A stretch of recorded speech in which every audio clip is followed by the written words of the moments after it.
දේවාලේ ගම කණ්ඩේ ගෙදර පුත්ගුල්ගල ආරණ්‍ය සේනාසන වාසී පූජ්‍ය කටුකුරුන්දේ ඥානනන්ද ස්වාමීන් වහන්සේ විසින් මීතිරිගල නිස්සරණ වනසෙනසුනේදී නිබ්බාන යන මාතෘකාව යටතේ පවත්වන ලද දේශනා මාලාවේහි දුර්වල ශ්‍රවණ තත්වයේ ගැන සලකා එම ස්වාමීන් වහන්සේ විසින්ම නිවනේ නිවීම ග්‍රන්ථමාලාව ඇසුරින් මෙසේ නැවත තැටිගත කරන ලද බව කරුණාවෙන් සැලකුව මැනවි.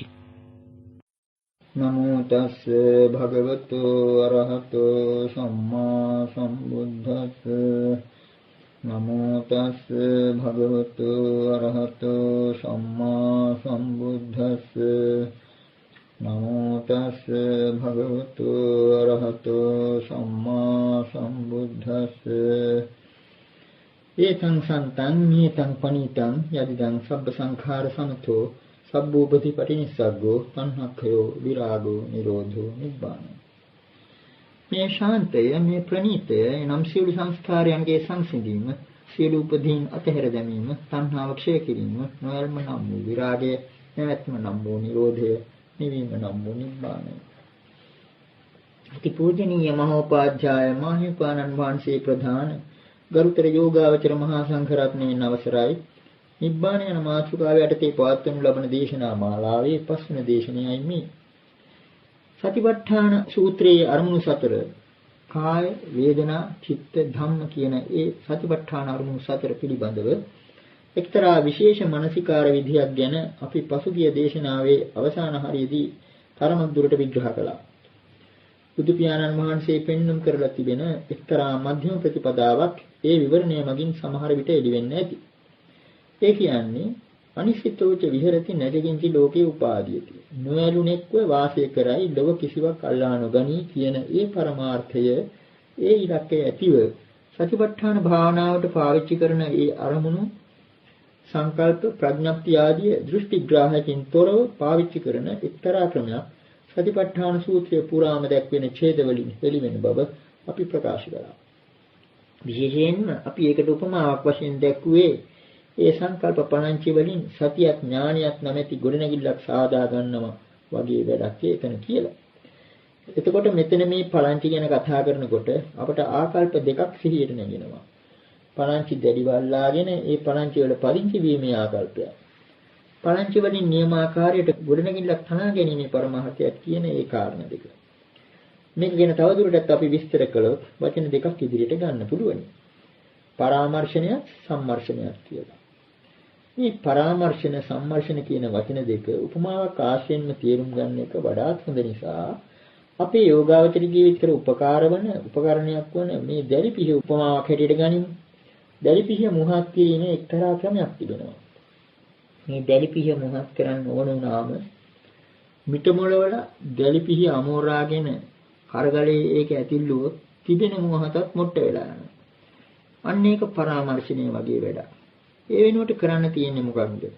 සම්මර්ෂණීය වගේ වැඩකුයි කරන්න තියෙන්නේ. මේ දැලිපිහිය මදින එක්තරා ක්‍රමයක් තිබෙනවා.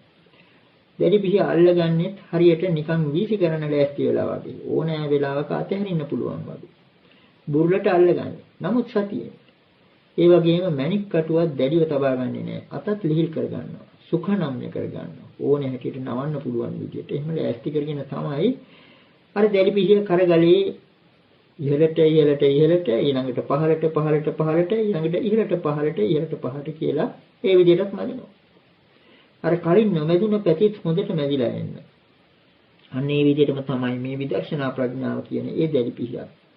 සතිපට්ඨාන සූත්‍රය නැමැති කරගලේ පිරිමැදලා මුහත් කරගන්න. අජ්ජත්තං බහිද්ධා අජ්ජත්ත බහිද්ධා. ඒ වගේම සමුදය වය සමුදය වය. ඔන්න ඔය විදිහට අපට ඒ කාරණේ අනුව පෙන්වන්න කරන්න පුළුවනි. බුදුරජාණන් වහන්සේ මෙතන මතු කරලා දුන්නේ සම්මර්ෂණය. මේ ප්‍රඥාප්ති සංකල්ප වලින් ප්‍රයෝජන ගන්න වෙනවා නිවන සඳහා. නමුත් ඒවා ප්‍රයෝජනට ගන්නේ සතියක් ඥානයක් ගොඩනගීමේ ඒ පරමාර්ථය සඳහාම පමණයි. ඒ වැඩේ කළාට පස්සේ ඒවා ඉවත් කරන්න පුළුවන්. ඒවා හිතට කරදරයක් වන්නේ නැහැ. අන්න ඒ බඳු තත්ත්වයක් තමයි අර අනිසිතෝච විහෙරති නැචකින්ච ලෝකේ උපාදීයති කියලා එයින් පෙන්වුම් කළේ. මේ කාරණයම අපට බුදු පියාණන් වහන්සේ තවත් විශේෂ සූත්‍රයක දක්වලා තිබෙනවා. සංයුත්ත නිකායේ සතිපට්ඨාන සංයුත්තේ කියලා වෙනම කොටසක් තියෙනවා. ඒකේ එක්තරා සූත්‍රයක් තියෙනවා සමුදය නමින්. සමුදය සූත්‍රය. ඒ සූත්‍රයේදී බුදු පියාණන් වහන්සේ සතර සතිපට්ඨානෙහිම සමුදයත් අත්ථගමයක් ප්‍රකාශ කොට වදාළා.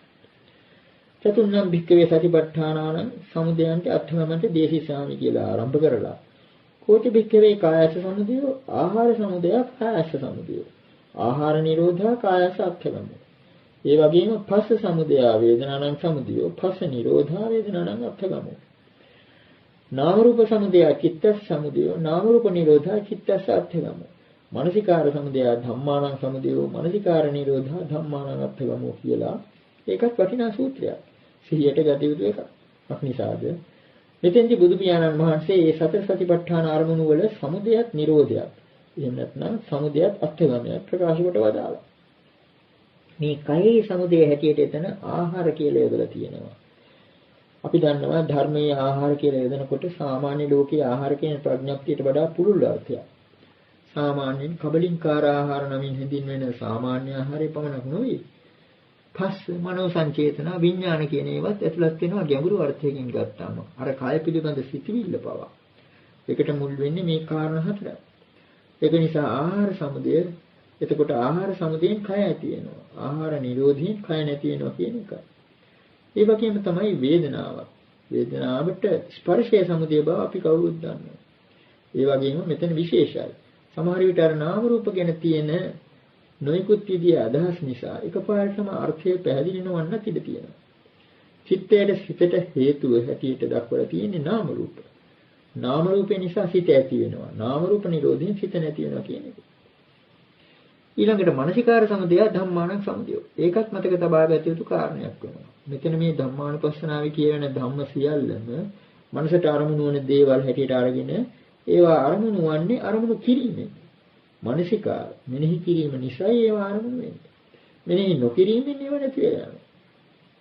උන්වයි විදියට මතක් කරලා දෙන්නේ මේ සංකල්ප සමූහය ප්‍රඥප්ති සමූහය යම් කිසි විශේෂ කෘත්‍යයක් සඳහා නිවන් කෘත්‍ය සඳහා ගන්නව මිස උපාදාන වශයෙන් දෘෂ්ටිග්‍රාහයෙන් ගත යුතු දෙයක් මෙතන කොහෙත්ම නැහැ කියන එකයි.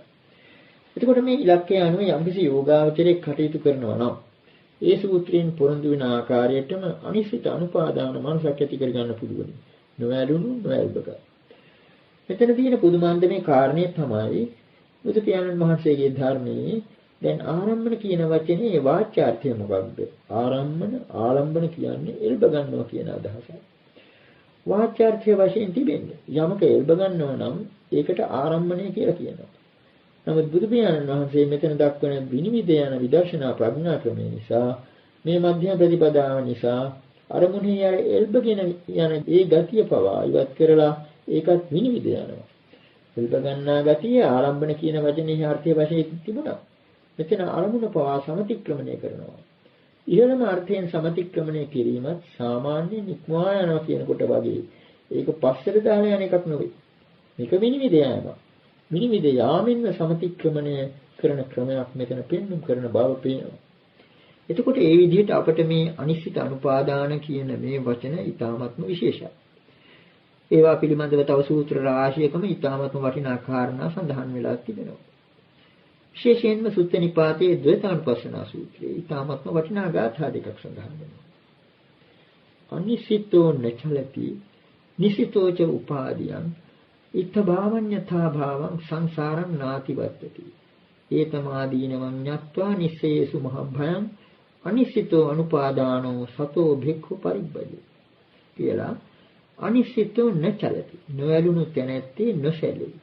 නිසිතෝච උපාදියං ඉත්තභාවඤ්ඤතා භාවං සංසාරං නාතිවත්තති. යමක අලුණු තැනැත්තේ දෘෂ්ටි ආදෙහි අලුණු තැනැත්තේ උපාදියං දැඩිව අල්වා ගන්නේ ඉත්තභාවඤ්ඤතා භාවං සංසාරං නාතිවත්තති. ඉත්තභාව අඤ්ඤතා භාව කියන මේ විදිහේ ස්වභාවය ඇති. අපි ඒකට යොදාගත්තු වචන මෙසේ බවත් අංශේ බවත් කියන එකයි. ඒ ඈඳුතු පද දෙකයි. මෙසේ බවත් අංශේ බවත් කියන මේ දෙක අතර කරකැවීම වන සංසාරේ ඉක්මවන්නේ නැත.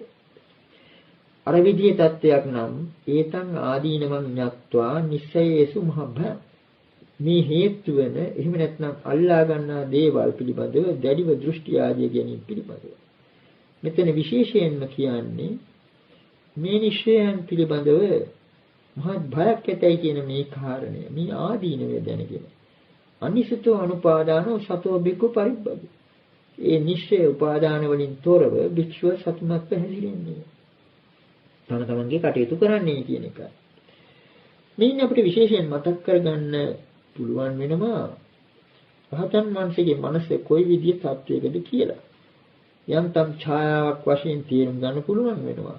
ලෝකයාගේ මනස සිත අවරාගෙන සිටින සාපේක්ෂක ඇඳුතු සංකල්ප වලින් සම්පූර්ණයෙන්ම මුක්තයි රහතන් වහන්සේගේ සිත. මෙන්න මේ කාරණේ පෙන්වුම් කරන යම් යම් සූත්‍ර දේශනා තිබෙනවා. ඒවා බැලු බැලමට ප්‍රහේලිකා වගේ. සුත්ත නිපාතයේ විශේෂයෙන්ම අටක පාරායන වර්ගයේ ඊටම ගැඹුරු ගාථා ධර්ම සඳහන් වන කොටස්. අටක වර්ගයේ නිතරම වගේ හමු වෙනවා බැලු බැලමට එකකට එකක් පටහැනි පරස්පර විරෝධී වගේ පද යුගල. රහතන් වහන්සේ පිළිබඳව කියවෙනවා නාදීති නනිරස්සති. අල්ලගන්නෙත් නැහැ අපහරින්නෙත් නැහැ. අත්තං නිරත්තං නහිතස්ස අත්ථි. අත්තං කියන්නේ එතන ආදාත්ත කියන එකයි අල්ලගත්තු කියන එකයි. ආත්ම කියන එක නෙවෙයි. ඒ වගේම නිරත්ත කියලා කියන්නේ නිරස්ත අතහරින්නද කියන එකයි. අත්තං නිරත්තං නහිතස්ස අත්ථි. රහතන් වහන්සේ අල්ලගත්තු දෙයක්වත් නැහැ අතහැරිය දෙයක්වත්. ওই විදිහට හුඟක් පද සඳහන් වෙනවා. න රාග රාගී න විරාග රත්තු. රාගයට ඇලුනෙත් නැහැ විරාගයට ඇලුනෙත් නැහැ. මෙහිසෝ රාජ්‍යති නෝ විරාජ්‍යති. ඇලෙන්නෙත් නැහැ නොඇලෙන්නෙත් නැහැ. මේ පදේ යොදලා තියෙන්නේ මක්නිසාද කියන එක තේරුම් ගැනීමටයි අපි මේ නිශ්චය කියන පදය එහෙම ඉදිරියට අරගෙන මේවා ගැන මේ තරම් විවරණයක් කළේ. ඒවා නොතේරීම නිසාදෝ සමහර විට මේ බඳු සූත්‍ර දේශනාවල වටිනා ගැඹුරු අර්ථය යටපත් වෙනවා විතරක් නෙවෙයි. ඒ බඳු සූත්‍රවල පාඨාන්තර පිළිබඳව පවා යම් යම් කිලිටි වීම ඇති වෙනවා. සමහර විට ඒවා ප්‍රහේලිකා විදියට පෙන්වන නිසා. නමුත් මේ වායේ මේ ගැඹුරු අර්ථය සමහර සූත්‍ර දේශනාවල පුදුම අන්දමට සඳහන් වෙලා තිබෙන බව අපට පේනවා. එක නිදසුනක් තියෙනවා කන්ද සංයුත්තේ කජ්ජනීය සූත්‍රයේ. රහතන් වහන්සේ පිළිබඳව ආයතනක් කියවෙන්නේ. අයං උච්චති භික්ඛවේ භික්ඛු නේව ආචිනාති න අපචිනාති. අපචිනිත්වා ඨිතෝ නේව පජහති න උපාදීයති. පජහිත්වා ඨිතෝ නේව විසේනේති න උස්සේනේති. විසේනත්වා ඨිතෝ නේව විධූපේති න සන්ධූපේති. පාලි භාෂාව නොතේරෙන කෙනෙකුට වුණත් මෙතන මොකක්ද අමුත්තක් ප්‍රහේලිකා ස්වරූපයක් තිබෙන බව පේනවා උච්චාරණයෙන් පව. මෙතන කියන්නේ මේ රහතන් වහන්සේ අයං උච්චති භික්ඛවේ භික්ඛු මහණෙනි මෙබඳු වූ භික්ෂුවක් පිළිබඳව කියන්න වෙන්නේ. නේව ආචිනාති න අපචිනාති. මේවට වචන සොයා ගැනීමත් පහසු නෑ. ඒ තරමට විශේෂ ගැඹුරු අර්ථ තියෙනවා මේ වචනවල.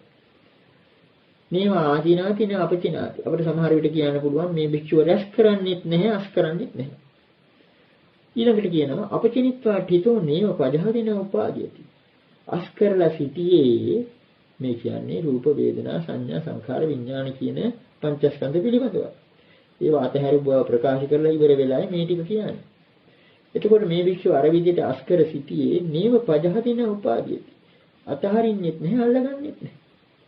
ඊළඟට කියනවා පජහිත්වා ඨිතෝ අතහැර සිටියේ අතහැරීම සම්පූර්ණයි. ඒක නිසා නේව විශේනේති න උස්සේනේති. මේ වචන දෙකේ විශේෂ අර්ථයක් තියෙනවා. සේනා සංවිධානය කිරීමක් සේනා විසිරුව හැරීමක් කියන එක වගේ. එතන අදහස අපිට කියන්න පුළුවන්. විසිරුව හරින්නෙත් නැහැ එකතු කරන්නෙත් නැහැ කියලා. ඊළඟට කියනවා විශේනේත්වා ඨිතෝ නේව විධූපේදීන සන්ධූපේ. අර විදිහට විසිරුවා සිටියේ නේව විධූපේති. විධූපේති කියලා කියන්නේ පිඹ හරිනවා. සමහර වෙලාවට කියනවා විධූපයන් තිට්ඨති මාරසේනං කියලා. මාරසේනව පිඹ හරිනවා කියලා. සමහර වෙලාවට යොදනවා. මෙතන මේ පිඹ හරිනවා කියන අර්ථයයි. නේව විධූපේති න සන්ධූපේති. පිඹ හරින්නෙත් නැහැ, දල්වන්නෙත් නැහැ. සන්ධූපේති කියන එකට දුම් ගස්සනවා, දල්වනවා කියන අර්ථය ගන්න පුළුවන්. මේ විදිහට බුදු පියාණන් වහන්සේ මේ පදමාලාව යොදලා තියෙන්නේ රහතන් වහන්සේ අර කියාපු ඈඳුතු සංකල්ප වලින් මිදෙන බව පෙන්වන්න කිරීමට. ඒ වගේම වෙන එකක් තබා අපි නිතර පාවිච්චි කරන ධම්මපදේ පවා බ්‍රාහ්මණ වර්ගයේ තියෙනවා ඒ විදිහම ගාථාවක්. යස්ස පාරං අපාරං වා පාරා පාරං නවිජ්ජති. විතද්දරං විසංයුත්තං තමහං භූමි බ්‍රාහ්මණං. රහතන් වහන්සේ පිළිබඳව සඳහන් වෙනවා. බ්‍රාහ්මණ කියලා කියන්නේ එතන රහතන් වහන්සේ පිළිබඳවයි. යස්ස පාරං අපාරං වා පාරාපාරං නවිජ්ජති. යමෙකුට එතරක් හෝ මෙතරක් හෝ එතර මෙතර දෙකම හෝ නැද්ද? විතද්දරං විසංයුක්තං පහ වූ ශෝකයේ ඇති විසංයෝග වූ, ඒ කියන්නේ බැඳීම් වලින් මිදුන ඔහුට මම බ්‍රාහ්මණයයි කියන්නේ. කියන එකයි. මෙතනක් තියෙනවා අර විදිහට එතරක් නැහැ මෙතරක් නැහැ. ඒ දෙකමත් නැහැ කියලා. මේක සමහර විට ගැටලුවක් වෙන්න පුළුවන්. රහතන් වහන්සේ පිළිබඳව අපි කල්පනා කරන්නේ සංසාර සාගරයෙන් ඈතර වෙලා ඈතර ගිහිල්ලා ඉන්න හැටියට වගේ. නමුත් මෙතන මේ දක්වලා තියෙන්නේ ගැටලු විදිය ස්වරූපයක. ওই විදියෙම ඉතාමත්ම වටිනා සූත්‍රයක් තියෙනවා සුත්ත නිපාතේ මුල්ම සූත්‍රය, උරග සූත්‍රය. මේ උරග සූත්‍රය මහා පුදුම සූත්‍රයක්. මේ සූත්‍රයේ ගාථා 17ෙම අගපද දෙක එකම. දැන් අර සමහර සංගීත ආදී තියෙන්නේ ධ්‍රුව පදේ කියලා නොවෙනස් වේදෙන පද තියෙන්නේ. ඒ වගේම මේ සූත්‍රයේ පුරාම එකම පද දෙකක් ඒ ගාථා 17ෙම දකින්න ලැබෙනවා. මොනවද මේ පද දෙක? සෝ භික්ඛු ජහාති උරපාරං උරගෝ ජින්නමිව තචං පුරාණ. ඒ භික්ෂුව මේ රහතන් වහන්සේ පිළිබඳවයි කියන්නේ. ඒ භික්ෂුව ඊතරත් අතහරිනවා මෙතරත් අතහරිනවා. කොහොමද උපමාව දක්වන්නේ? උරගෝ ජින්නමිව තචං පුරාණ. හරියට සර්පයෙක් තමාගේ දි รา ගිය හැව අතහරිනවා වගේ. මෙතන මේ හැව පිළිබඳ උපමාව ඉතාමත්ම විශේෂයි. මේකට නිදර්ශන වශයෙන් ඔන්න එක ගාථාවක් ගත්තොත්. යෝනාජ්ජගමා භවේසු සාරං විචිනං පුප්පමේව උදුම්බරේසු සෝ භික්ඛු ජහාති ඕරපාරං උරගෝ ජින්නමේව තචං පුරාණ. යම් කිසි භික්ෂුවක් භවෙහි සාරයක් නොදකිනවා නම් නිබුල් රුකක මල් සොයාගෙන ගිහිල්ලා ඒක නොලැබුණා වගේ අන්නේ භික්ෂුව සර්පෙක් හැව අතහරින්න වගේ මෙතරත් එතරත් අතහරිනවා කියලා. ඒ විදිහට හැම ගාථාවෙන්ම කියවෙන්නේ රහතන් වහන්සේ පිළිබඳවයි. රහතන් වහන්සේ භවය පිළිබඳ රාගාදීල්ම අතහැරියා. මේ භයම කොටසක් වන ලෝක ව්‍යවහාරයේ තියෙන අර ඈඳුතු පදවලින් මිදිලායි කියන එකයි මෙතන කියන්නේ. දැන් එතකොට රහතන් වහන්සේ ලෝක ව්‍යවහාරයේ දිහා බලන්නේ සර්පෙක් තමා අතහැරපු හැව දිහා බලනවා. සමහර වෙලාවට අපිට දකින්න ලැබෙනවා සර්පෙයින්ගේ ඇඟේ හැව ඩිංගක් දැවටිලා තියෙනවා. සමහර විට අපිට හිතෙන්න පුළුවන් මේ සර්පය හැවත් අරගෙන යනවා කියලා. අන්න ඒ විදිහට තමයි මේ රහතන් වහන්සේලා සෞපාදිශේෂ නිබ්බාන ධාතු කියලා වචනයක් තියෙනවා. ඒ වචනේ අනුව බලලා සමහර කෙනෙක් හිතන්න පුළුවන් මේ රහතන් වහන්සේලාගේ උපාදානෙ ඉවර නැහැ. තව ඩිංගක් ඉතිරි වෙලා තියෙනවා කියලා. සෞපාදිශේෂ පරිනිබ්බාන ධාතු කියලා සඳහන් වෙනවා. රහතන් වහන්සේ තමන්ගේ විමුක්ත ලැබුවටත් පස්සේ නිවන් ප්‍රත්‍යක්ෂ කරගත්තටත් පස්සේ ලෝකේ ජීවත් වන අතරේ ඒ පංචේන්ද්‍රියන්ගෙන් බාහිර අරමුණු සම්බන්ධයෙන් යම්කිසි විදියකට ලෝකේ ජීවත් වෙනවා. ඒ වයින් ප්‍රයෝජන ගනිමින්. ඒක දැකලා සමහර විට කෙනෙකුට හිතෙන්න පුළුවන් මේක මේ යම්කිසි උපාදානයක් තියෙන නිසායි කියලා. අන්න එතෙන්දිත් අපිට ගන්න තියෙන්නේ අර සර්පයාගේ උපමාවක්. අතහැරපු හැව මේ ශරීරයේ තාම එල්ලි තියෙනවා වගේ. ඒ විදිහේ තත්ත්වයක් රහතන් වහන්සේ පිළිබඳව තියෙනවා. තවත් ඒකට හොඳ නිදසුනක් ලැබෙනවා. සරියුත් ස්වාමීන් වහන්සේ එක් අවස්ථාවක ප්‍රකාශ කරලා තියෙනවා. ඉමිනා පූතිකායන අට්ඨියාමි හරායාමි jigucchාමි කියලා. මේ කුණුකයින් පෙළෙමි ලැජ්ජාවෙන් පිළිකුල් කෙරෙමි. මේක අතහැරපු දෙයක්. අන්න ඒ වගේ. එතකොට අපිට ඒ අංශයක් තේරුම් ගන්න පුළුවන් වෙනවා සර්පයාගේ හැව පිළිබඳ උපමාව. මේනුත් අපිට පැහැදිලි වෙනවා මේ අනිශ්චිත අනුපාදාන තත්ත්වයක් රහතන් වහන්සේලාගේ තිබෙන බව. භවයේම විශේෂ ලක්ෂණයක් වන වාග් ව්‍යවහාරය තුල එහෙම නැත්නම් වචන තුල තියෙනවා තෘෂ්ණා මාන දෘෂ්ටි වශයෙන් අල්වා ගැනීම නිසා අර පරාමර්ශන නිසා අමුතු විදිහේ ජීව ශක්තිය. ලෝකයා එක උඩයි ජීවත් වෙන්නේ. රහතන් වහන්සේයින් මිදිලා. ඒ ලෝක ව්‍යවහාරයෙන් මිදිලා. අන්න ඒ බවයි මේන් අපිට තේරුම් ගන්න පුළුවන් වෙන්නේ. දැන් අපි අනුසේ නිස්සේ වැනි පද ගැන බොහෝ දුරට සාකච්ඡා කළා. ඒ වගේම ඊටාත්ම වැදගත් පදයක් තමයි නිවන ගැන එහෙම සාකච්ඡා කරනකොට අවශ්‍ය වෙන ආසව කියන පදය. මොකනිසාද? රහතන් වහන්සේට නිතර යෙදෙන පදයක් තමයි ක්ෂීණාසව. ආශ්‍රයෙන් ක්ෂය කළ තැනැත්තා කියන එක. නිවනට යෙදෙන පදයක් තමයි ආසවක්ඛයෝ ආශ්‍රව ක්ෂය කිරීම. එතකොට රහතන් වහන්සේගේ විශේෂ ලක්ෂණයක් තමයි ආශ්‍රයෙන් ක්ෂය කිරීම. මේ ආසව කියලා කියන්නේ මොකක්ද කියලා බැලුවොත් සාමාන්‍ය ජීවිතයේදී මේ ආසව කියන වචනේ යොදන්නේ මධ්‍යසාරයට. දීර්ඝ කාලයක් පල්ලුණු මත් වෙන ගතිය ඇති මධ්‍යසාරය. මධ්‍යසාරයේ යන්තම් හරි භාජනයක තියෙනවා නම් තව ඒකට සුදුසු දෙයක් දැමුවාම නැවතත් පල් වෙන ගතියක් තියෙනවා. ඒ වගේම ආශ්‍රවල. සංසාරයේ දීර්ඝ කාලයක් සත්‍ය අතුරු උතුරමින් පැසුණු පල්ලුණු ඒ කෙලෙස් සමූහයේ ඉතිරි වෙච්ච කොටස් බඳු. මේවයි තියෙනවා එක්තරා මත් කරන ගතියක්. මේක මේ ආශ්‍රව කියන පදයෙන් දැක්වෙනවා. බොහෝ විට ආශ්‍රව තුනක් හැටියටයි දැක්වෙන්නේ. කාමාශ්‍රව, භවශ්‍රව, අවිජ්ජාශ්‍රව කියලා. ඒ කියන්නේ කාම ලෝකයක් මවන මත් වෙන ගතිය. ඒ වගේම භවයක් මවන ස්වභාවය. භවයක හැඟීමක් ගෙන දෙන්නා වූ ඒ ආශ්‍රවයන්. ඒ වගේම අවිජ්ජාශ්‍රව. මේ ආශ්‍රවයන් සිතට ගලාගෙන එන ස්වභාවයක් දක්වලා තියෙනවා බොහෝ අවස්ථාවල. සමහර තැන්වල විඨාසව කියලාත් එකක් දක්වනවා. විඨාසවයත් අපට පුළුවන් අවිජ්ජාසවය තුලටම දාන්න. මේ ආශ්‍රවයන් ඡය කිරීම රහතන් වහන්සේගේ විශේෂ ලක්ෂණයක්. අනිසාද ඒ ආශ්‍රවයන් ඡය කිරීමෙන් තමයි පූර්ණ විමුක්තිය සාහිතික කෙරෙන්නේ. සම්පූර්ණයෙන්ම විමුක්ත වුණා කියලා කෙනෙකුට කියන්න පුළුවන් වන්නේ මේ ආශ්‍රවයන්ගෙන් සිත මිදුණා නම් පමණයි. මක්නිසාද නැවත මත් කරන ගතියක් තිබෙනවා මේ ආශ්‍රව ධර්මවල. ඒ වගේම මේ ආශ්‍රව ක්ෂය කිරීමේ ඇති වටිනාකම ආශ්‍රවයන් ක්ෂය කිරීම නිසා රහතන් වහන්සේගේ අරහත්ත්වයට ලැබෙන වටිනාකම සමහර තැන්වල විශේෂයෙන් දක්වලා තිබෙනවා. ඒ කියන්නේ බුදු පියාණන් වහන්සේගේ ධර්මයේ දක්වන පරමාර්ථය සාමාන්‍ය වෙන දර්ශනවල මරින් මතු පෙන්눔 කරන විදිහේ தත්වයකුයි. ඒ தත්ත්වයේ දිත්තේව ධම්මේ මෙලොව ප්‍රත්‍යක්ෂ කරගන්නයි බුදුරජාණන් වහන්සේ මාර්ගය පෙන්වන්නේ. ඒ කියන්නේ සාමාන්‍යයෙන් අනිකුත් දර්ශනවල ඒ කාලේ බ්‍රාහ්මණීන් පවා ප්‍රකාශ කළා කතංගිනාම මනුෂ්‍ය භූතෝ උත්තරී මනුෂ්‍ය ධම්මා අලමරිය ඥාන දර්ශන විශේෂං ඤස්සතිවා දක්ඛිතිවා සච්චිවා කරිස්සති කියලා අර පොක්ඛර සාති ආදී බ්‍රාහ්මණයන් ප්‍රකාශ කළා. කොහොමද මිනිසෙක් මේ ලෝකයේ ඉඳගෙන උත්තරී මනුෂ්‍ය ධර්ම සාක්ෂාත් කරන්නේ? ඒවා සාමාන්‍යයෙන් මරණයෙන් මතු ලබන තත්ත්ව හැටියට පෙන්වනවා. අමෘතත්වයේ වෙන දර්ශනවල තියෙන්නේ මරණින් මතු ලබන තත්ත්වයක් හැටියට. අමත. ඒ වගේම සියලුම ආශ්‍රයයන් ක්ෂය කළ බව ප්‍රත්‍යක්ෂ කර ගැනීමෙන් අනාගතයේ පිළිබඳ එක්තරා විදිහක සහතිකයක් ලැබෙනවා. ඒ කියන්නේ කීනා ಜಾති උත්පත්තිය මෙතනින් කෙලවරයි කියන්න පුළුවන්. බය නැතිව කියන්න පුළුවන් සහතිකය ලැබෙන්නේ මේ ආශ්‍රයයන් ක්ෂය කිරීමෙන්. එතකොට යමක් පිළිබඳව සහතිකය ලැබෙන්නේ ප්‍රත්‍යක්ෂ කර ගැනීම.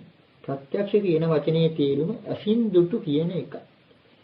නමුත් හැම දෙයක්ම ඇසින් දැක්කම ප්‍රත්‍යක්ෂ කරගන්න බෑ.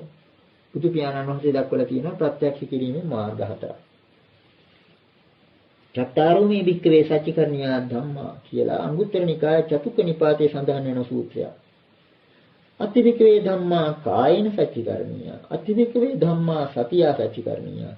අතිවික්‍රේ ධම්මා චක්ඛුනා සච්චිකරණීය. අතිවික්‍රේ ධම්මා පඤ්ඤාය සච්චිකරණීය. මහණෙනි ඇතැම් ධර්ම තියෙනවා කයින් සාක්ෂාත් කරන ප්‍රත්‍යක්ෂ කරන. ඇතැම් ධර්ම තියෙනවා සතියෙන් සාක්ෂාත් කරන ප්‍රත්‍යක්ෂ කරන. ඇතැම් ධර්ම තියෙනවා අසින් සාක්ෂාත් කරන ප්‍රත්‍යක්ෂ කරන. ඇතැම් ධර්ම තියෙනවා ප්‍රඥාවෙන් සාක්ෂාත් කරන ප්‍රත්‍යක්ෂ කරන. ඊළඟට විස්තර වශයෙන් බුදු පියාණන් වහන්සේ දක්වනවා කෙටි කරලා ගත්තොත් ඒක කයින් සාක්ෂාත් කරන ධර්ම හැටියට දක්වන්නේ අට්ඨ විමුක්ඛෝ විමෝක්ෂ 8. ඊළඟට සතියෙන් සාක්ෂාත් කළ යුතු ධර්ම හැටියට දක්වන්නේ පුබ්බේ නිවාසෝ පෙර විසූතයන් පිළිබඳ ඥානය. ඒක අතීතයට දුවලා Tamanගේ ඇසින් දකින්න බෑ. දකින්න පුළුවන් වෙන්නේ සතිය පිරිසුදු කරගෙන පස්සට ඇරලා ඒ සතිය මගින් අතීත ජීවිත දකින්න පුළුවන් නේද? නමුත් ඒකත් ප්‍රත්‍යක්ෂයි. ඒ වගේම ඇසින් සාක්ෂාත් කළ යුතු ධර්ම තමයි චුතුපපාත. සත්‍යයන්ගේ චුතියත් උත්පත්තියත් පිළිබඳ කාරණය දිවස දිනු කරගත්ත අයට පුළුවන් වෙනවා දිවසින් දකින්න. සාමාන්‍ය සින්දකින්නා වගේ. ඒ වගේම ආසවක්ඛයෝ පඤ්ඤාය සච්චිකරණිය. ආශ්‍රවක්ෂය කිරීම ප්‍රත්‍යක්ෂ කරගන්න පුළුවන් වෙන්නේ ප්‍රඥාවෙන්මයි. වෙන ක්‍රමයකින් නොවේ. මේ කාමාසව තවත් ගලාගෙන ඉන්නේ නැහැ. භවආසව තවත් ගලාගෙන ඉන්නේ නැහැ. අවිජ්ජාසව ගලාගෙන ඉන්නේ නැහැ. විඨාසව ගලාගෙන ඉන්නේ නැහැ කියලා මේ ප්‍රත්‍යක්ෂය ලබන්න පුළුවන් වන්නේ ප්‍රඥාවෙන්මයි. අන්න ඒ නිසා මේ නිවන පිළිබඳව සඳහන් වන විශේෂම දේ තමයි සච්චිකාතබ්බ. සමහර කෙනෙක් හිතා ගන්නවා නිවන කියන්නේ ප්‍රත්‍යක්ෂ කරගත් ධර්මයක් නිසා අපි මේ ගැන මුකුත් කතා කරන්නවත් හොඳ නැහැ කියලා. සමහර කෙනෙක් එහෙමත් හිතනවා. ප්‍රත්‍යක්ෂ කළ යුතු කියලා විශේෂයෙන් කියන්නේ මක් නිසාද? වෙන ආගම් වල ප්‍රත්‍යක්ෂ කරගන්න බැරි දෙයක් බුදු පියාණන් වහන්සේ දැක්වුවේ දිත්තේව ධම්මේ. දුටුදැමීම මේක ප්‍රත්‍යක්ෂ කරගන්න පුළුවන් කියලා. මොකද්ද ප්‍රත්‍යක්ෂ කරන්න බැරි දේ හැටියට සාමාන්‍යයෙන් හිතන්නේ? භව නිරෝධය. මේ භවය නිරුද්ධ වුණා කියන එක මෙලොවදී කොහොමද දැනගන්නේ කියන එක සමහර විට ලොකු ගැටලුවක් වෙන්න පුළුවන්. නමුත් රහතන් වහන්සේ භව නිරෝධය ප්‍රත්‍යක්ෂ කරනවා. භව නිරෝධෝ නිබ්බාණං කියලා ප්‍රකාශ කරන්නේ ඒකයි. ඒක කිරෙන්නේ මේ විදිහට ආශ්‍රවක්ෂය. විශේෂයෙන් භවආශ්‍රව ගලාගෙන යන නිසා තමයි භවයක් පවතින්නේ. මේ භවය කියන එක අනිත් ඇයට පෙනෙන භවය නෙවෙයි. ඒ පුද්ගලයාගේ సంతානියට අනුව. දැන් කෙනෙක් කාම ලෝකේ ඉන්නකොට සමහර විට කෙනෙක් හිතනවා වටේට තිබෙන කාම වස්තුන් අතරේ ඉඳීමයි කාම ලෝකයේ ඉඳීම කියලා. ඒක නෙවෙයි. සංකල්ප සිතුවිලි වලින් සිටින කාම ලෝකය. රූප ආරූප වල පිළිබඳවත් ඒ විදිහටමයි. මේ ලෝකෙම ඉඳලා ඒ தত্ত্ব ලබා ගන්න පුළුවන්. මේ ලෝක වලට ඇතුල් වෙන්න පුළුවන්. ඒ වගේම මේ ලෝකෙම ඉඳගෙන මේ භවය සම්පූර්ණයෙන්ම ක්ෂය කළ බව ප්‍රත්‍යක්ෂ කරගන්නත් පුළුවන්. ඒක කරගන්න පුළුවන් වන්නේ අර කාමාසව, භවාසව, අවිජ්ජාසව ආදී ආශ්‍රයයන් සමාගයේ සිට ගලාගෙන ඉන්නේ නැති බව පිළිබඳ ප්‍රත්‍යක්ෂය ලබා ගැනීම. ඔන්න ඔය විදිහට මේ ආසව කියන වචනේ ඉතාමත්ම වැදගත්. මේ ආසව කියන වචනේ පිළිබඳ එක්තරා ගැටළු විදිහේ සූත්‍රයක් වගේ බැලුවාම මජ්ක්‍ධිම නිකායේ සම්මාදිට්ඨි සූත්‍රය. මේ සූත්‍රයේ පටිච්චසමුප්පාද ධර්මයේ පිළිබඳ වටිනා කරුණු රාශියක් ඉදිරිපත් කරන සූත්‍රයක්. මේක එක තැනක සඳහන් වෙනවා ආසව සමුදය අවිජ්ජා සමුදය. ආසව නිරෝධා අවිජ්ජා නිරෝධෝ කිය. ඒ කියන්නේ ආශ්‍රයයන්ගේ හට ගැනීමෙන් අවිද්‍යාවේ හට ගැනීම වේ. ආශ්‍රයයන්ගේ නිරෝධයෙන් අවිද්‍යාව නිරෝධය වේ කියලා.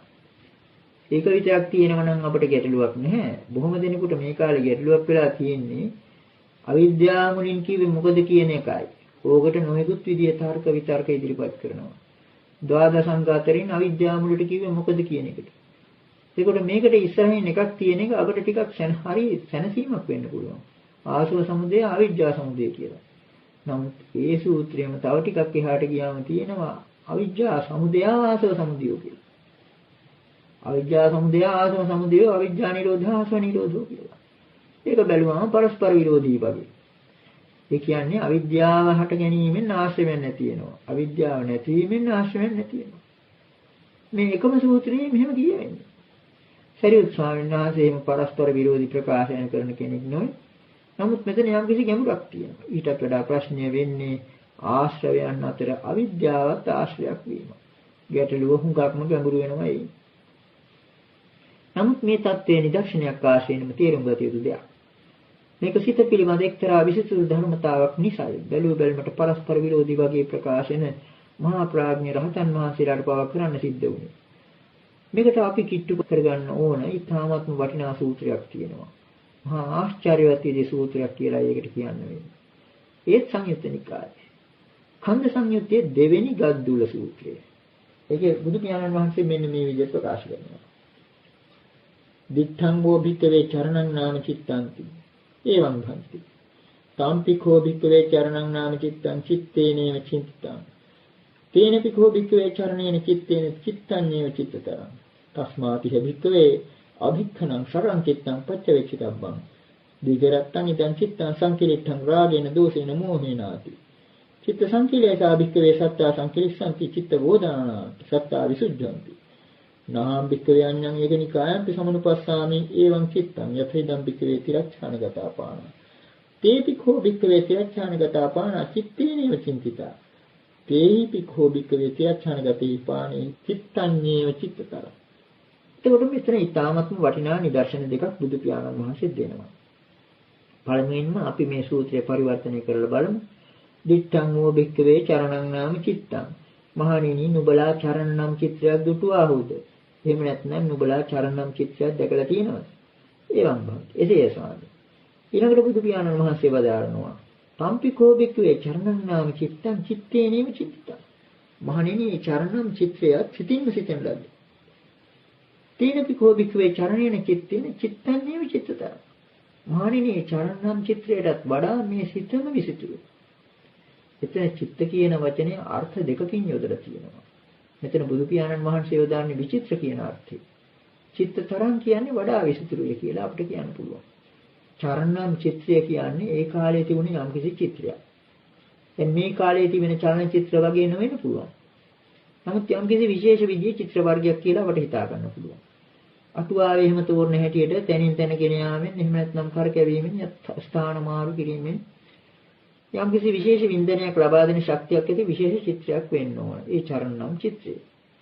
ඒ චරණම් චිත්‍රයේ කොයි ආකාරයෙන් නමුත් විශේෂ විසිතුරු චිත්‍රයක් වෙන්න ඕන. නමුත් මේ විසිතුරු චිත්‍රයටත් වඩා සිත විචිත්‍රයි කියලා බුදු පියාණන් වහන්සේ වදාරනවා. ඒකට හේතුව කියන්නේ තම්පිකෝ භික්ඛවේ චරණං නාම චිත්තං චිත්තේනම චින්තිතං. අනිසාද ඒ චරණම් චිත්‍රයක් සිතින්ම සිතන ලද්දක් නිසා. ඊළඟට බුදු පියාණන් වහන්සේ ඒ අනුව භික්ෂුන් වහන්සේලාට අවවාදයක් හිතේ ප්‍රකාශ කරනවා. තස්මාතිහ භික්ඛවේ අභික්ඛනං සකං චිත්තං පච්චවික්ඛිතං.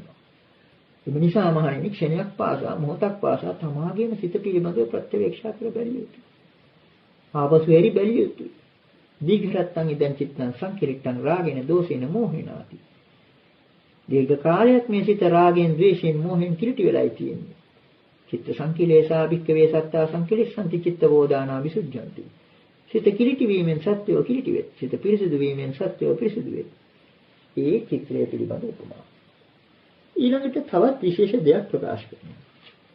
නං භික්ඛවේ අඤ්ඤං ඒකනිකාන්තේ සමනුපස්සාමි එවං චිත්තං යතිදම් භික්ඛවේ තිරච්ඡානගතාපාන.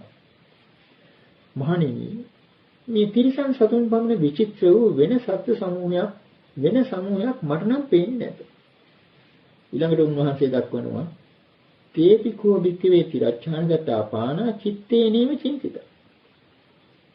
ඒ තිරිසන් සතුන් සිතින්ම සිතන ලද්දාහු. තේපිකෝ භික්ඛවේ තිරච්ඡානගතෙහි පාණී චිත්තඤ්ඤේව චිත්තතං. මේ විසිතුරු තිරිසන් සතුන්ටත් වඩා මේ සිතම විසිතුරු. නැවතත් බුදු පියාණන් වහන්සේ අර කලින් ප්‍රකාශ කළා වගේ අවවාදයක් ඉදිරිපත් කරනවා. තස්මාතිය භික්ඛවේ අභික්ඛන සගං චිත්තං පච්චවික්ඛිතං තබ්බං ආදී. එම නිසා මහණෙනි මොහොතක් පාසා තම තමන්ගේ සිත ප්‍රත්‍යවේක්ෂා කරගන්න ඕනේ කියලා. එතකොට මේ සූත්‍රයේ බැලුමට පේන්නේ මෙතන මේ චිත්‍රය ගැන කියපු කාරණය එහෙම කෙනෙකුට හිතෙන්නේ මේ චිත්‍රය ඇඳ තැනත්තා ගැන බුදු පියාණන් වහන්සේ කතා කරන්නේ කියලා.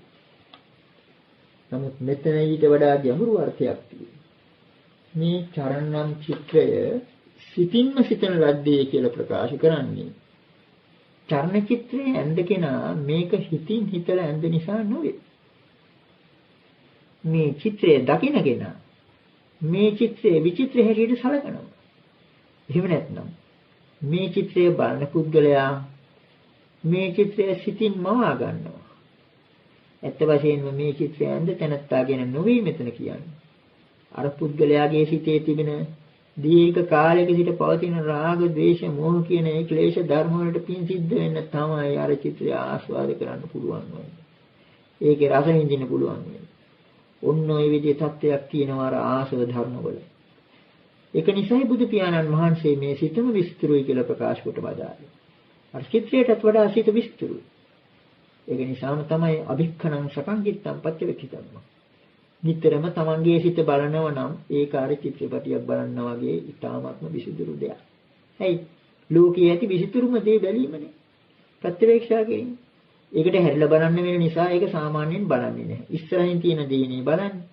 නමුත් අභික්ඛනං සකං චිත්තං පච්චවික්ඛිතං කියලා බුදු පියාණන් වහන්සේ විශේෂයෙන් අපට ප්‍රකාශ කරනවා මේ සිත දිහා හැරිලා බලන්න. මක් නිසාද? මේ සිත අර චර්ම චිත්‍රයටත් වඩා විසිතුරු නිසා. ඒ කාරණේම තමයි ඊළඟට ප්‍රකාශ කරන්නේ අර තිරිසන් සතුන් පිළිබඳව.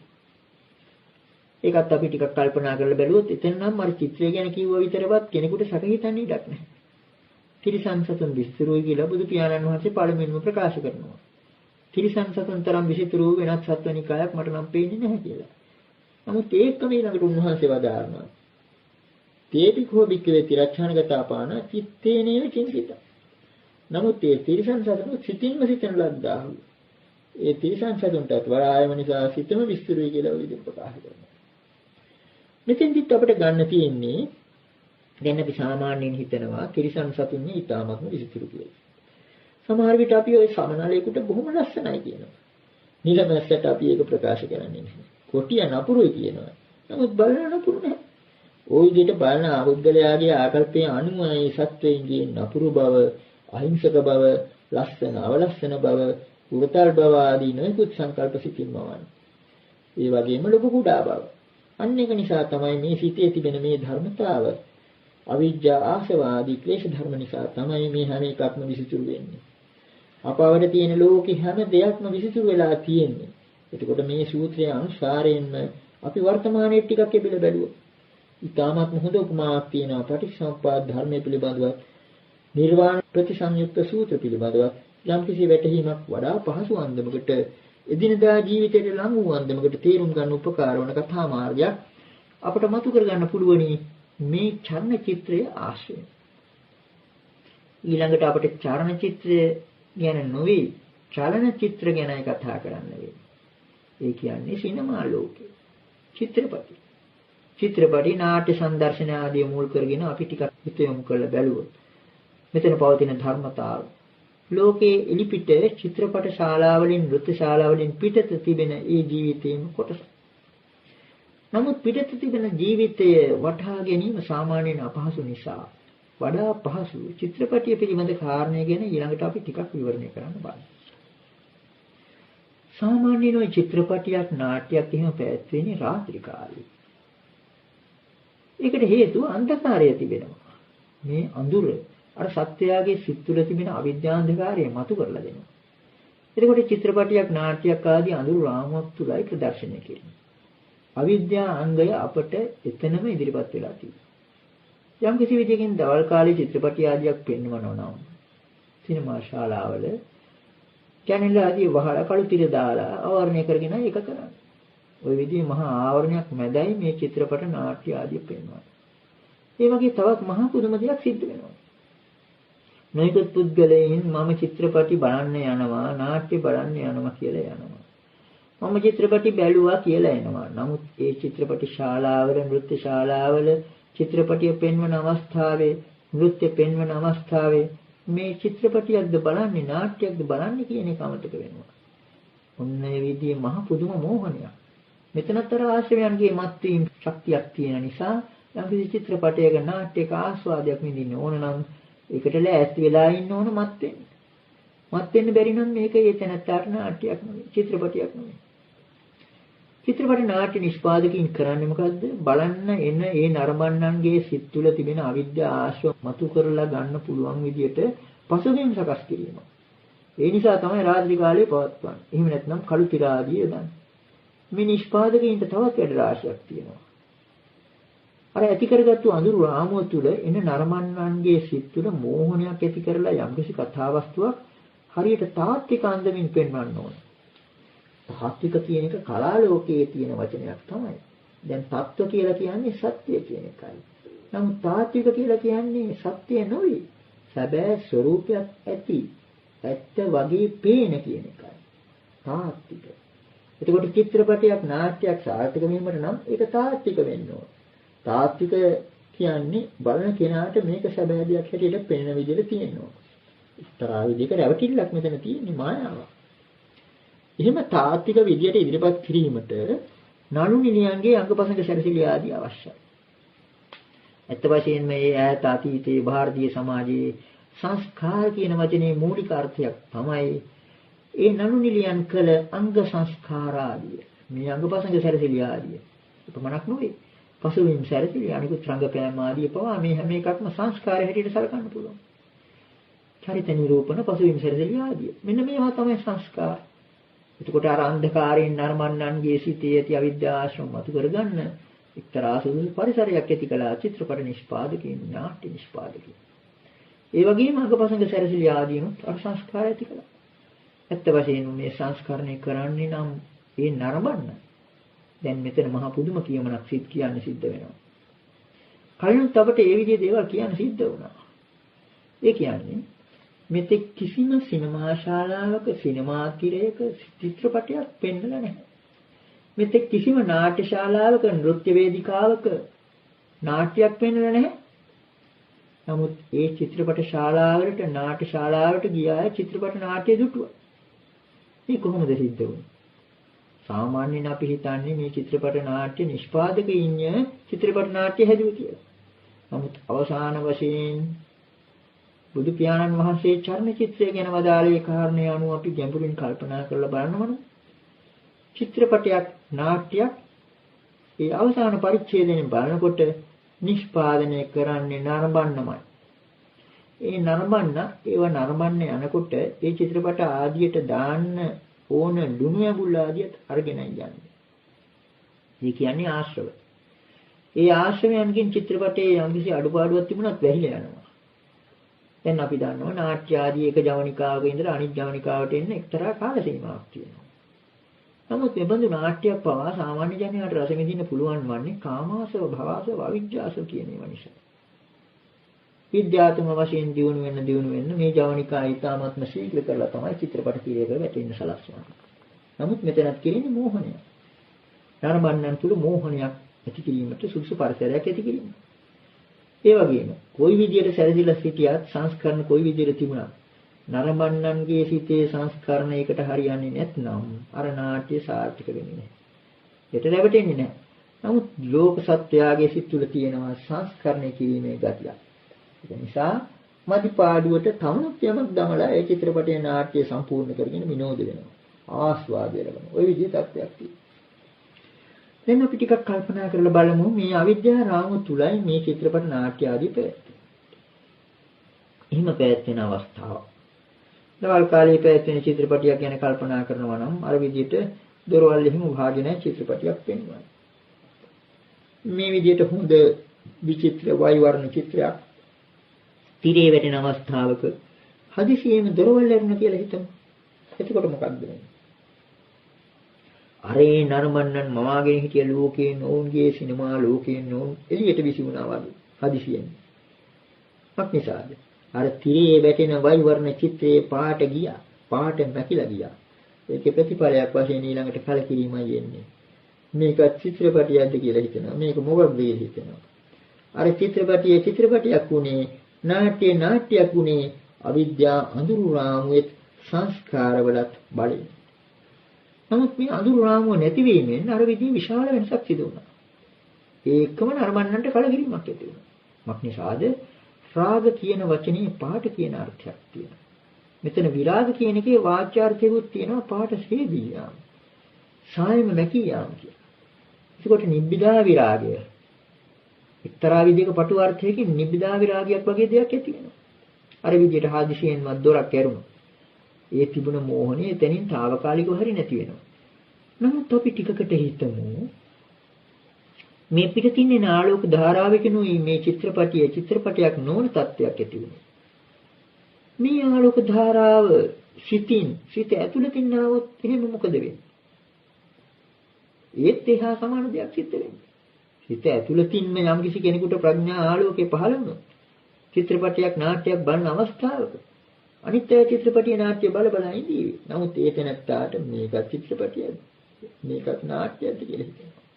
අපි මේ චිත්‍රපටය ගැන කියනකොට කිව්වා ඒ අවස්ථාවේ නරඹන්න ඉන්නේ එක්තරා ලෝකයකට ඇතුළු වෙලා කියලා.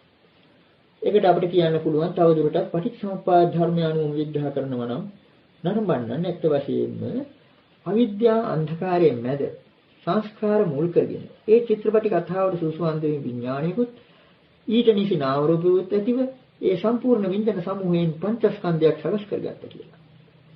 අන්නේ විදිය වැඩක් මෙතන තියෙනවා. එතකොට අර ප්‍රඥා ආලෝකය ඇවිල්ලා අවිද්‍යා අන්ධකාරය නැති වුණා. ඒ විදියම දෙයක් සිද්ධ වෙන්නේ. ඒ භවයෙන් ඉවතට එනවා. ඒ කාම ලෝකයෙන්. ඒ භවයෙන් తాවකාලිකව හරියට එනවා. දැන් එතකොට රහතන් වහන්සේලා පිළිබඳවත් මේ විදිහේ දෙයක් සිද්ධ වෙන්නේ. රහතන් වහන්සේලාගේ අර තිබුණු අවිද්‍යාවත්වේ වාසේස විරාග නිරෝධා ආශ්‍රව ටිකක් හරි ඉතුරු කරලා නොවි සම්පූර්ණයෙන්ම මේ අවිද්‍යාව නිරුද්ධ වෙනකොට ඒකම සංස්කාරات නිරුද්ධයි. මක්නිසාද? සංස්කාරයන් බවට පත් වුණේ අවිද්‍යාව පිහිට. අවිද්‍යාව ඇති තාක් තමයි ඒව සංස්කාර වෙන්නේ. සංස්කාර කියලා කියන්නේ සාමාන්‍ය සකස් කිරීම, මවාපෑම් කියන එකයි. එතකොට මේ සකස් කිරීම අරැඳීම් සියල්ලෙන් යම්කිසි මෝහනයක් ඇති කිරීමයි කලේ. ඒකට නිසි පරිසරයයි අවිද්‍යාන්ධකාරයෙන් සැපයුනේ. යම්කිසි විදිහකින් ප්‍රඥා ආලෝකය ආවොත් අර සංස්කාර විසංස්කාර වෙනවා. සංඛතේ අසංඛතේ වෙනවා. එතකොට ඔය චිත්‍රපටිය පිළිබඳව දැක්වූ ධර්මතාවම ඊට වඩා ගැඹුරු අර්ථයකින් ගන්න පුළුවන් මේ රහතන් වහන්සේලා පිළිබඳව වන පරිවර්තනයේදී. මේ ප්‍රඥා ආලෝකයේ පහළ වීමත් සමගම සංස්කාර විසංස්කාර වෙනවා. බාහිර ලෝකයට ඒව සංස්කාර හැටියට පෙනුනට රහතන් වහන්සේට ඒව සංස්කාර නෙවෙයි. මක්නිසාද? භවයක් නැවෙන්නේ නැහැ. භවයක් මවන්න බෑ. ඒ වගේම අර සංඛතයේ සකස් කරන ලද්දක්ව තිබෙන එක සකස් කරන ලද බව තේරුම් ගත්තාම ඒක නොසකස් වෙනවා. අසංඛතයක් වෙනවා. සියුම් ධර්මතාවක් එතන තියෙනවා. අන්න එතකොට ඒක අසංඛතයක් වෙනවා. මේ පිළිබඳව සමහර විට නූතන විදියට ඉදිරිපත් කළ මතයක් කියලා හිතන්න පුළුවන්. නමුත් මේකට අපිට නිදර්ශන කොටිකුත් තියෙනවා. සෙව්ව සූත්‍ර දේශනාව. නියුතානං තමෝ හෝති අන්ධකාරෝ වපස්සතං සතංච විවටං හෝති ආලෝකෝ පසතාමිව සම්තිකේන විජානಂತಿ මගා ධම්මස්ස අකෝවිදා. මේ සූත්‍ර නිපාතයේ ද්වෛතානුපස්සනා සූත්‍රයේ තියෙන එක්තරා ගාථාවක්. නියුතානං තමෝ හෝති. අවිද්‍යා නීවරණීන් වැසුණු අයට කළුවරක් වේ. හරියට ඒක අන්ධකාරෝ අපස්සතං නොපෙනෙන අයට අන්ධකාරය වගේ. නමුත් සතංච විවටං හෝති. බුද්ධ ආදී සත්පුරුෂයන්ට මේ ඔක්කොම විවෘතයි. ආලෝකෝ පසතාමිව ඇස්පෙනෙන අයට දකින්න පුළුවන් අයට ආලෝකය වගේ. සම්තිකේන විජානಂತಿ මගා ධම්මසකෝ විදා. ධර්මය නොදත් මේ මෝඩ සත්‍යෝ මේ මෘගයෝ මේ ළඟම තිබෙන නිවන නොදකි. ඒ තරම් ලස්සනට බුදු පියාණන් වහන්සේ ප්‍රකාශ කරලා තියෙනවා. ඒ වගේම තවත් ඒ විදිහම ගාථා කුදාන පාළියේදී හමු වෙනවා. මෝහ සම්බන්ධිනෝ ලෝකෝ භබ්බ රූපෝ වදිස්සති. උපදි සම්බන්ධනෝ බාලෝ තමසා පරිවාරිතෝ. සස්සතෝ විය කායති පස්සතෝ නති කිංචන. මෝහ සම්බන්ධිනෝ ලෝකෝ භබ්බ රූපෝ වදිස්සති. මේ මෝහයට සම්බන්ධ වූ තැනැත්තාට ලෝකය බොහොම භව්‍ය දෙයක්. ඇත්ත වෙන්න පුළුවන් කියන අදහසයි භව්‍ය කියන වචනේ තියෙන්නේ. මේ ලෝකේ භව්‍ය දෙයක් හැටියට සත්‍ය දෙයක් හොඳට විශ්වාස තියන්න පුළුවන් විදිය දෙයක් කියලා ඒ විදිහටයි මෝහයට බැඳෙන පුද්ගලයාට පේන්නේ. මෝහ සම්බන්ධින ලෝකෝ භබ්බ රූපෝ දිස්සති. භව්‍ය වශයෙන් පේනවා. උපදි සම්බන්ධනෝ බාලෝ තමසා පරිවාරිතෝ. මේ උපදීන්ට බැඳුනා වූ බාලයා, මෝඩයා, අඥාන පුද්ගලයා තමසා පරිවාරිතෝ. මහා අන්ධකාරයකින් කළුවරකින් පීවන ලදුවයි සිටින්නේ, වැහිලයි සිටින්නේ. සස්සතෝවිය කායති. හරියට බැලු බැලමට මේක සදාකාලික වගේ, ශාසත වගේ පේනවා. පස්සතෝ නැතිකින්චන. දකින්නෙකුට මෙතන ඇති දෙයක් නැහැ. දෙයක් නැහැ කියලා කියන්න වෙනවා. අන්නේ විදිහට තාමත්ම ගැඹුරු අර්ථයක් ප්‍රකාශ කරනවා මේ ගාථාවලින්. මේන් අපිට පේනවා චිත්‍රපටයක් පිළිබඳවත්, නාට්‍යයක් පිළිබඳවත් ඇත්ත වශයෙන්ම අර නාට්‍ය ලෝකයේ ජවනිකා රාශියකින් අඩු වැඩි වශයෙන් ශීඝ්‍රව ධාවනය කරන ජවනිකා රාශියකින් සම්පූර්ණ කතාන්තරයක් මවාගෙන විනෝද වෙන්න වගේ ඒ සත්‍යයින්ට පුද්ගලයින්ට නළු නිලියන්ට තාවකාලිකව දාගත්තු අනුමාදිය නිසා මෝහණයක් ඇති කරගෙන මේ අහවලාය ඒ සමගම තමනුත් මේ මොහොතේ ජීවත් වෙන්න වගේ නෘත්‍ය ශාලාවලින් චිත්‍රපට ශාලාවලින් පිටත ජීවිතයත් ඒ විදිහ එකක් ධර්මානුකූලව කල්පනා කරලා බලනකොට. නමුත් පිටතේ තියෙන අන්ධකාරයට වඩා ඇතුළත තියෙන අන්ධකාරය ඉතාමත්ම ඝන බහල එකක්. පිටතේ තියෙන අන්ධකාරය නම් අර විදිහට දොරක් කැරුණ හැටියෙම නැති වෙලා යන්න පුළුවන්. නමුත් ඇතුළත තිබෙන අන්ධකාරය එහෙම ලේසියෙන් කැඩෙන්නේ නැහැ. ඒක නිසා තමයි අර තේරී ගාථා ආදී තියෙන්නේ තමොක්ඛන්දං පදාලිත්වා තමොක්ඛන්දං පදාලිය. මේ අඳුරු කඳ පැළුව කියලා. ඒ තරම් පලන්න පුළුවන්, කෑලි කපන්න පුළුවන් විදිය අවිද්‍යාව අඳුරක් තමයි ලෝකයේ තියෙන්නේ. අන්නේ නිසා අර තමොක්ඛන්දං පදාලිය ආදී වචන වලින් තේරෙනවා මේ ඇතුළත තියෙන අන්ධකාරය ඊටාත්ම ඝන බහල එකක්. නමුත් ඇතුළත තියෙන අන්ධකාරයේ පළමු විවරය ඇති වෙන්නේ සෝවාන් මාර්ග ඥානය. අන්න ඒක නිසා අපිට හිතා ගන්න පුළුවනි අර ධර්ම කතාවක් තියෙනවා සරියුත් මොගලන් මහරහතන් වහන්සේලා පිළිබඳව. මේ සරියුත් මොගලන් ස්වාමීන් වහන්සේලා දෙනම පරිබ්‍රාජක කාලයේදී ඒ කාලේදී නම් තිබුණේ උපතිස්ස කෝඩිත කියලා. උපතිස්ස කෝඩිත කියන මේ බ්‍රාහ්මණ තරුණිය දෙන්න එක දවසක් ගියා ගිරග්ග සමාජය කියන කඳු මුදුනක පැවැත්වෙන එක්තරා සමාජ උත්සවයක් බලන්න. අපිට හිතන්න පුළුවන් නොයෙකුත් නාට්‍ය ආදී පෙන්වන විවිධ ප්‍රසංගයක් වෙන්නේ. ඒ අවස්ථාව නුවණ හොඳට මෝරලා තිබුණ අවස්ථාවක් නිසා මේ දෙන්නටම හිටි ගමන්ම අර ගිරග්ග සමාජයේ බව නැති වෙලා ගියා. කලකිරීමක් ඇති වෙනවා. වෙනද වගේ හිනාවක් සන්තෝෂයක් නැහැ. ඒ කතාව එතන කියේ නැතත් අපිට හිතා ගන්න පුළුවනි මේ ඇතුළත තියෙන දේම නේද පිටත තියෙන්නේ කියලා වැටහෙන්නේ. නමුත් මේ කියන මෝහය සම්පූර්ණයෙන්ම වැටහුනේ නැහැ. ඒ ධර්මතාව. ඊළඟට අස්සජි ස්වාමීන් වහන්සේ උපතිස්ස පරිබ්‍රාජකයට හදිසියම වුණාම උන්වහන්සේට ආරාධනා කළා මට ටිකක් කිව්වාම ඇති මට තේරුම් ගන්න පුළුවන් කියලා. අස්සජි ස්වාමීන් වහන්සේ බොහොම නිහතමානීව මමත් බොහොම ටිකයි දන්නේ කියලා ඒ ටික කිව්වා. ටිකයි කිව්වේ උපතිස්ස මානවකයාත් ටිකයි අහගත්තේ. නමුත් එතන හැම දෙයක්ම තිබුණ නිසා තමයි සෝවාන් වුනේ. ඒක නිසා තමයි යේ ධම්මා හේතුප්පභවා තේසං හේතුන් තථාගතෝ ආව. තේසංච යෝ නිරෝධෝ එවං වාදී මහා සමනෝ කියන ඒ පිළිතුරු ගාථාව තුලම තියෙන පටිච්චසමුප්පාද ධර්මයේ පිටු කරලා. යේ ධම්මා හේතුප්පභවා. යම් හේතු ප්‍රභව ධර්මෝ වෙද්ද තේසං හේතුන් තථාගතෝ ආව. ඒවායේ හේතු තථාගතයන් වහන්සේ ප්‍රකාශ කළා. ඒවායේ නිරෝධය ප්‍රකාශ කළා. මෙන්න මෙච්චරයි උන්වහන්සේ ප්‍රකාශ කරන්නේ කියලා. ඉතින් මෙතනින් අර ඉතුරු කොටස ජීවිත ගැටලුවට අවශ්‍ය ඉතිරි සාධකයේ උපතිස්ස පරිබ්‍රාජකයට ලැබෙන්නේ නැති. මොකද මෙතන මේ හේතු කියලා කියන්නේ සමහර කෙනෙක් තෝරනවා අවිද්‍යාව කියලා. නමුත් හේතු කියලා කියන්නේ ඒක නෙවෙයි. මෙතන හේතු කියන්නේ අර අපි ඉදප්පච්චයතා නමින් හඳුන්වපු ප්‍රතිච්ඡ සමුප්පාද ධර්ම න්‍යායයමයි. හේතු පභා ධම්මා කියන්නේ පටිච්ච සමුප්පන්න ධර්ම. ඒක නිසා තමයි සෝවාන් පුද්ගලයා පිළිබඳව සඳහන් වෙන්නේ හේතුච සුදිට්ඨෝ හෝති හේතු සමුප්පන්නේච ධම්ම. හේතුවක් දුටුවා හේතු සමුප්පන්න ධම්මයක් දුටුවා. ඒ කියන්නේ පටිච්ච සමුප්පාදයක් දුටුවා පටිච්ච සමුප්පන්න ධර්මයක් දුටුවා. අපි දැන් හුඟක් දුරට ඒක සාකච්ඡා කරලායි තියෙන්නේ. පටිච්ච සමුප්පාදය කියලා කියන්නේ අර ඉදප්පච්චේතාව නැමැති මූල ධර්මය. ඒ මූල ධර්මයේ පිළිබඳ ඒ කොටස ඇහෙනවත් එක්කම උපතිස්ස පරිබ්‍රාජකයාට සෝවාන් මාර්ගය පහළ වුණා කියලා සඳහන් වෙනවා. ඒකට එතන තේසං කියලා බහුවචනයෙන් තියෙන නිසා අපට වැඩියක් හොඳින් පේනවා. අවිද්‍යාවත් සහිතවම අවිද්‍යාවත් ඇතිළුවම ද්වාදසංගයම අර අංග 12ම පටිච්චසමුප්පන්න ධර්මය. අර khයං පච්චයාණං අවේදී කියලා කියන්නේ ප්‍රත්‍ය වශයෙන් දක්වන 12ම නිරුද්ධ වීම, ඡේ වීම. ඊළඟ පදයෙන් කියවෙන්නේ තේසංච යෝ නිරෝධෝ එවං වාදී මහා සමනෝ. එතකොට මුලින් ප්‍රකාශ කළේ යේ ධම්මායතුප්පභවා තේසං හේතුන් තථාගතෝ ආ. හේතුන්ගෙන් හට ගන්නා යම් ධර්මයක් තිබෙනවා නම් ඒවා හේතුව අර ඉදප්පච්චේතාව මේ ඇති කල්හි මේ වේ මේ හට ගැනීමෙන් මේ හට ගැනීම මේ නැති කල්හි මේ නොවේ මේ නිරුද්ධ වීමෙන් මේ නිරුද්ධ වේ කියන අන්නේ අදහස. ඊළඟට හේතු සම්පන්න ධර්මයන්ගේ ක්ෂය කිරීම තමයි අවසානයේ නිවන. අවිජ්ජායත්තේව අශේෂ විරාග නිරෝධා කියලා ප්‍රකාශ වෙන්නේ ඒකයි. අන්න එතකොට මෙතෙන්ත් අපට හිලි වෙනවා ප්‍රතිච්ඡ සමුප්පාද ධර්මයට ඉතාමත්ම අදාළ දෙයක් තමයි සිනමා චිත්‍රපටි ආදීන් අපි මේ ගත්තු නිදර්ශනයේ සඳහන් වෙන්නේ. අදට අපි මෙතනින් නවත්වමු. ශ්‍රද්ධාවන්ත පින්වතුනි, මෙම දෙසුම් පෙළ නොමිලයේ පින්වතුන් අතරටපත් කිරීම අපගේ මූලික බලාපොරොත්තුවයි.